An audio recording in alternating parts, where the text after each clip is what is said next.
Subscribe कर ले दोस्तों आप। मैं आपसे एक निवेदन करना चाहता हूं दोस्तों कि या तो आप नोट्स पढ़ लें या मेरे ये क्वेश्चन आंसर पढ़ लें, इसमें से कुछ भी बाहर नहीं जाना आपके। इनको आप अच्छी तरह से दिमाग में बैठा देना। कुंभा से संबंधित भूतोन भविष्य कभी बाहर नहीं जाना। तो ये आपका पहला प्रश्न आपके सामने दोस्तों, कुंभा का जन्म कब हुआ था दोस्तों? तो कुंभा का जो जन्म हुआ था 1423 में हुआ था दोस्तों। ओके। दूसरा प्रश्न है, कुंभा के पिता का नाम दोस्तों मौकल था। कुंभा के पिताजी का नाम मौकल था। तीसरा, कुंभा की माता का नाम दोस्तों, कुंभा की माता का नाम था सौभाग्यवती परमार, जो बिजोलिया से थी दोस्तों। जब कुंभा के पिता की हत्या की गई तो कुंभा कहाँ मौजूद था?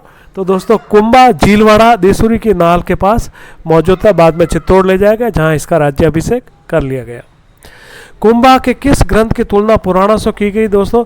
तो एकलिंग महामाती की तुलना दोस्तों पुराणों से, क्योंकि इसके अंदर वंशावलियां मिलती है मेवाड़ के शासकों की।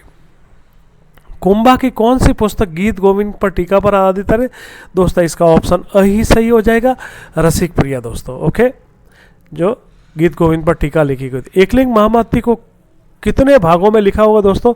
तो इसका सही आंसर हो जाएगा 5 दोस्तों। ये आरएस में पूछा गया दोस्तों।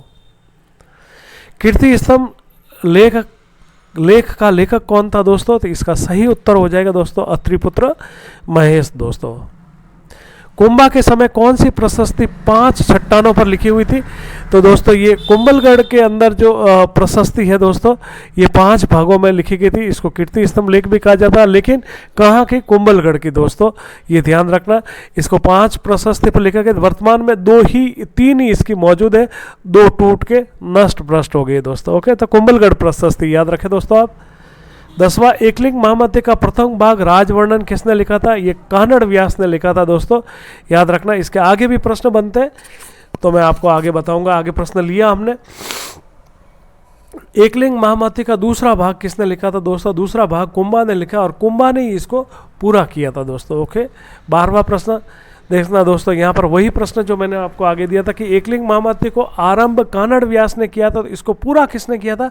कुंभा ने, क्योंकि कानड़ व्यास की मृत्यु के बाद कुंभा ने स्वयं इसको पूरा किया था दोस्तों। 13वां, कुंभा के पिता मौकल की हत्या किस जगह पर की गई थी? वही दोस्तों आगे आ गया, झीलवाड़ा देसूरी, जो अभी वर्तमान में पाली में है। लेकिन अगर आपको ये ऑप्शन न मिले तो राजसमंद सही हो जाएगा। कुंभा के पिता मौकल की हत्या किसने की थी?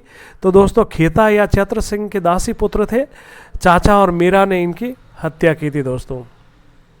33 के अंदर 1400, सारंगपुर का युद्ध ये हुआ था दोस्तों सारंगपुर का 1437 में। अगले ही प्रश्न लिया कि हमने किन किन के बीच में हुआ, तो प्रश्न में ही बात करेंगे। सारंगपुर का युद्ध किन के बीच हुआ था दोस्तों? सारंगपुर का युद्ध कुंभा और मालवा के बीच में हुआ था। मोहम्मद खिलजी जो वहाँ का शासक था। 17वां प्रश्न दोस्तों, सारंगपुर के युद्ध में कुंभा का सामना किसने किया था? तो मैंने आपको बता दूं, महमूद खिलजी प्रथम हो जाएगा दोस्तों। ओके, ये यहाँ पर यह ध्यान रखना, महमूद खिलजी प्रथम, द्वितीय सांगा के समय था। कुंभा व मालवा के बीच विवाद का मुख्य कारण क्या था दोस्तों? ये गागरोन दुर्ग था जो इनके बीच में मुख्य विवाद का कारण था दोस्तों। गागरोन दुर्ग का प्रथम शाखा, तो गागरोन दुर्ग का जो प्रथम शाखा हुआ था दोस्तों वो 1423 में अचलदास खींची और हसन खां के बीच में, या अल्प खां उसको कहेंगे। अगला प्रश्न इसी से रिलेटेड तो नहीं है, लेकिन आगे लिया हमने इस प्रश्न को। राठौड़ सिसोदिया संघर्ष का कौन सा कारण नहीं था?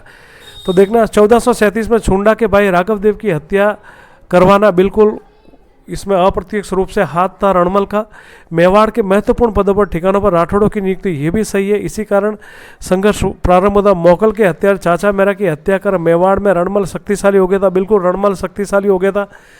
रणमल कुंभा की हत्या कर स्वयं को शासक बनाना चाहता, नहीं दोस्तों, ये बिल्कुल गलत है दोस्तों। तो बाकी तीनों ये सही है, द वाला ऑप्शन इसमें से कारण नहीं था। 1423 में गागरोन का शासक कौन था दोस्तों? इसमें अचलदास खींची था जो मौकल का बहनोई था। ठीक है ना दोस्तों, ये याद रखना, मौकल का बहनोई था। 1423 में गागरोन पर किए गए आक्रमण की जानकारी किससे मिलती है? तो इसकी जो जानकारी मिलेगी अचलदास खींचीरी वचनिका, जो शिवदास गार्डन द्वारा लिखी गई, ये राजस्थान की प्रथम वचनिका भी थी दोस्तों। महमूद खिलजी प्रथम ने कुंभा के किन विरोधियों को शरण दी थी? तो मैं आपको बता दूं, महमूद खिलजी एक दूसरे के विरोधियों को शरण दी थी। मेपा परमार बिल्कुल सही था, अक्का था, चुंडा था, और एक नाम और बता दे तो खेमकरण। तो उपरोक्त तो सभी सही हो जाएगा दोस्तों। थोड़ा स्वास्थ्य सही नहीं है दोस्तों आज। 1437 में सारंगपुर में विजय किसकी हुई थी? दोस्तों सारंगपुर में विजय कुंभा की हुई थी, लेकिन महमूद खिलजी प्रथम ने कहा मेरी भी विजय हुई थी। दोनों ने अपने एक दूसरे की विजय बताई थी, लेकिन कंपटीशन में दोस्तों आप इसमें कुंभा सही करना। आप महमूद खिलजी प्रथम ने कुंभलगढ़ पर आक्रमण कब किया था? दोस्तों महमूद खिलजी प्रथम ने ये 1442 पर आक्रमण किया था, और इस समय इसने चित्तौड़ दुर्ग के बाहर जो बाण माता का मंदिर था उसको तोड़ के नष्ट कर दिया था। बाद में कुंभा इसकी मूर्ति को, बाण माता की मूर्ति को जो है चित्तौड़ लेगा के वहां पर स्थापित किया था दोस्तों। खींचीवाड़ा किसको कहा जाता है? दोस्तों ये गागरोन को कहा जाता है, अच्छे से याद रखना आप। 1444 में महमूद खिलजी प्रथम द्वारा गागरोन पर आक्रमण के समय गागरोन का शासक कौन था? देखना 1444 में दोस्तों अचलदास खींची का पुत्र और पालन सिंह था दोस्तों, जो कुंभा का भाणेज भी था। ये इसमें सही हो जाएगा। कुंभा व गुजरात के शासकों के बीच विवाद का कारण क्या था? दोस्तों कुंभा और गुजरात के जो शासक था उसके बीच में विवाद था नागौर के उत्तराधिकारी। उसमें फिरोज की मृत्यु के बाद मुजाहिद और शम्स खां के बीच में उत्तराधिकारी युद्ध हुआ था, जिसमें कुंभा ने शम्स खां का पक्ष लिया था और मुजाहिद खां का पक्ष गुजरात के शासक कुतुबुद्दीन ने लिया था। इसके लिए इनके बीच में ये विवाद का मुख्य कारण था। चंपानेर की संधि दोस्तों ये 1456 में हुई थी। आगे हम प्रश्न लिया कि किसके विरुद्ध हुई थी, किन्होंने ली, तो आगे बात करेंगे इस पर। चंपानेर की संधि किन के बीच में हुई थी? तो ये मालवा, गुजरात और मालवा के बीच में हुई थी दोस्तों। आगे बात करेंगे किसके विरुद्ध, तो हमने प्रश्न ही ले रखा है चंपानेर। दोस्तों यहाँ पर नेर पढ़ना आप। चंपानेर की संधि किसके विरुद्ध की गई? तो चंपानेर की संधि है मालवा और गुजरात के शासक ने कुंभा के विरुद्ध की। तो ऑप्शन असही है। कई बार ये प्रश्न दोस्तों पूछा गया। आवल बावल की संधि मारवाड़ और मेवाड़ के बीच में हुई थी, जिसमें दोनों के बीच में मित्रता हो गई थी। 1453 इसका सही है, जहां पर सोजत को सीमा रखा गया था दोस्तों। आवल बावल की संधि किन के बीच में हुई थी? आगे बता दिया, मेवाड़ और मारवाड़ के बीच में, यानी यूं कहे तो जोधा और कुंभा करवाने वाली हंसाबाई ये थी। आवल बावल की संधि किन शासकों के बीच में हुई थी? आगे मैंने बात कर ही ली है, तो यहाँ पर देख लो आप, कुंभा और जोधा के बीच में हुई थी दोस्तों। जोधा ने अपनी पुत्री श्रृंगार गौरी का विवाह किन के साथ? कुंभा के पुत्र रायमल के साथ किया था दोस्तों, याद रखना आप। 36वां, कुंभा ने आबू पर कब अधिकार किया था? दोस्तों कुंभा ने आबू पर अधिकार किया था 1456 में दोस्तों, क्योंकि ये इनके पक्ष में जा रहा था। कुतुबुद्दीन ने उधर सेना भेजी, कुंथा को इधर से सिरोही वालों ने भेजा, दोनों को पराजित करके इसने आबू पर अधिकार कर लिया था दोस्तों।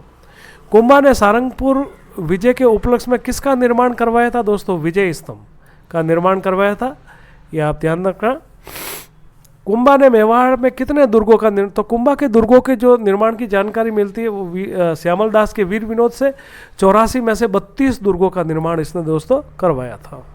कुंभा ने कौन सी पुस्तक संगीत से संबंधित? संगीत राज थी, जो 5 भागों में विभाजित थी, संगीत मीमांसा और संगीत रत्नाकर। रसिक प्रियानी दोस्तों ये गीत गोविंद पर टीका लिखी हुई थी। कुंभा का प्रसिद्ध वास्तुकार कौन था? देखना, नापा पुंजा पोमा ये विजय स्तंभ के थे, और मंडन तो बहुत बड़ा वास्तुकार हुआ था दोस्तों, बहुत प्रसिद्ध भी था, इसने बहुत सारी पुस्तकें भी लिखी थी, तो मंडन था दोस्तों। कुंभा द्वारा निर्मित दुर्गों की जानकारी किस पुस्तक से? आगे बात की है हमने, वीर विनोद, लेखक श्यामल दास। कुंभा के समय श्रृंगार गौरी का मंदिर किस दुर्ग में बना? देखना, कुंभा के समय श्रृंगार गौरी का मंदिर, तो दोस्तों इसका सही ऑप्शन हो जाएगा चित्तौड़ दोस्तों, ठीक है ना। विजय स्तंभ के कितने मंजिला? तो विजय स्तंभ 9 मंजिला दोस्तों, ये ध्यान रखना आप।